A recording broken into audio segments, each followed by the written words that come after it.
భావజాలం, 66 పుస్తకాలు ఉన్నటువంటి బైబిల్ గ్రంథ భావజాలం ఏం చెప్తుంది అని అంటే, స్త్రీకి ఇవ్వాల్సినటువంటి గౌరవం ఇవ్వాలి, కూతురికి ఇవ్వాల్సినటువంటి గౌరవం ఇవ్వాలి, కూతురికి ఇవ్వాల్సినటువంటి హక్కు ఇవ్వాలి. నీ ఆస్తిలో హక్కు, నీ పేరులో హక్కు, నీ కుటుంబంలో హక్కు, నిన్ను చూసుకునే హక్కు నీ కూతురికి ఇవ్వాలి. మిగిలిన ఏ గ్రంథాలు చెప్పలేదు. ఒకసారి నీ బైబిల్ ఎత్తండి. ఈ గ్రంథం, ఈ నల్లట్ట పుస్తకం ఈ దేశంలో స్త్రీకి ఆస్తి హక్కు తెచ్చింది. హల్లెలూయా.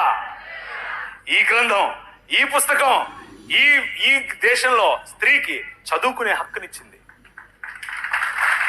స్త్రీకి నాయకత్వపు హక్కు ఇచ్చింది. ఇందిరాగాంధీ వచ్చి ప్రైమ్ మినిస్టర్ అయ్యింది అని అంటే కారణం ఏంటనుకుంటున్నారు? సనాతనం కాదు కాదు కాదు కాదు కాదు కాదు కాదు కాదు కాదు బైబిల్ గ్రంథం